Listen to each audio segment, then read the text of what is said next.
ওইসব শিক্ষকদের বিচার চাই। আমাদের দাবি যতদিন না পর্যন্ত পূরণ না হচ্ছে ততদিন পর্যন্ত আমরা কমপ্লিট শাটডাউন চালিয়ে যাব। যে দাবি নিয়ে খোলা শাটডাউন দিছে, আমরা ঠিক সেই কারণে আমরা খোলা শাটডাউন দিছি। শান্তিপূর্ণভাবে করতে চেয়েছিলাম, কিন্তু তারা বরিশাল নার্সিং কলেজে টানা তৃতীয় দিনের মতো চলছে কমপ্লিট শাটডাউন। বৃহস্পতিবার সকাল 8:30 থেকে 6 দফা দাবিতে অনির্দিষ্টকালের জন্য কমপ্লিট শাটডাউন কর্মসূচি শুরু করে শিক্ষার্থীরা। এই 6 দফা দাবির পাশাপাশি এখন সব থেকে বেশি ইম্পর্টেন্ট যে জিনিসটা, যে সকল টিচার প্যানেল কর্তৃক আমাদের উপর এই হামলা হয়েছে বা যাদের দ্বারা আমরা এখনো পর্যন্ত হুমকির সম্মুখীন হচ্ছি, তাদের কলেজ থেকে বহিষ্কার নেওয়া পর্যন্ত যতদিন লাগুক, যত সময় লাগুক, আমরা কলেজ ক্যাম্পাস ছাড়ব না।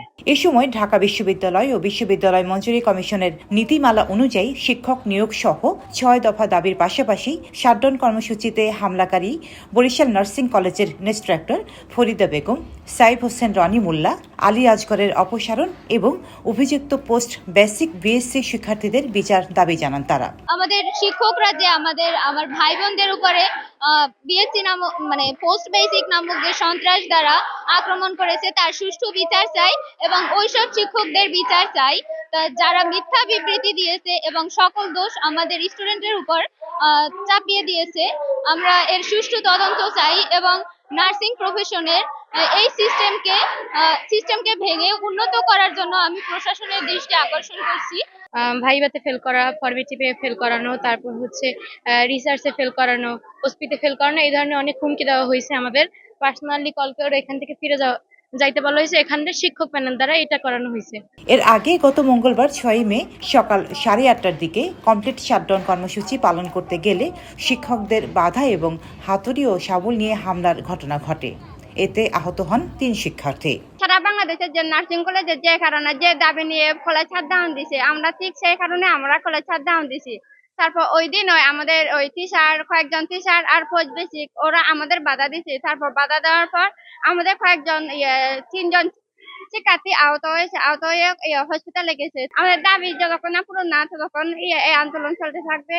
ওই দাবিতে হচ্ছে কয়েকজন যারা ওই ঘটনার সাথে ওই হামলার সাথে যারা জড়িত ছিল তাদেরকে আমরা এখানে রাখতে চাই না, এখানে চাই না আমরা টিচার হিসেবে।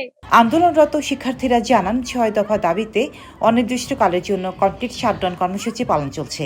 শান্তিপূর্ণভাবে করতে চেয়েছিলাম, কিন্তু তারা শাবল নিয়ে হাতুড়ি নিয়ে হচ্ছে যে কি গোটা বাংলাদেশে যখন শান্তিপূর্ণভাবে আন্দোলন চলতেছিল, আমাদেরকে তারা শান্তিপূর্ণভাবে করতে দেয় না। তারা হামলা করে, হাতুড়ি শাবল নিয়ে তালা ভাঙার চেষ্টা করে। সেটাই হচ্ছে যে কি যথোপযুক্ত প্রমাণ সহ তাদের কাছে নিয়ে গেছে। ইনশাল্লাহ আমরা খুবই শীঘ্রই তার ফলাফল পাবো। পাশাপাশি শিক্ষার্থীদের শিক্ষক ও পোস্ট গ্রাজুয়েটদের কর্তৃক মারধরের ঘটনায় বিচারের প্রতিবাদ কর্মসূচি পালন করা হচ্ছে। আমরা 6 তারিখ আন্দোলন করেছি এবং যে সকল শিক্ষক আমাদের উপর পোস্ট বেসিক সন্ত্রাসীদেরকে আমাদের উপর লেলিয়ে দিয়েছে তাদের বিরুদ্ধে আমরা আন্দোলন করতেছি। আমাদের দাবি যতদিন না পর্যন্ত পূরণ না হচ্ছে ততদিন পর্যন্ত আমরা কমপ্লিট শাটডাউন চালিয়ে যাব। যতক্ষণ পর্যন্ত না দাবি মানা হবে, পাশাপাশি মারধরের ঘটনার বিচার না হবে, ততক্ষণ পর্যন্ত আন্দোলন চালিয়ে যাবার কথা জানান তারা। রোজিনা রোজি, দেশকাল নিউজ।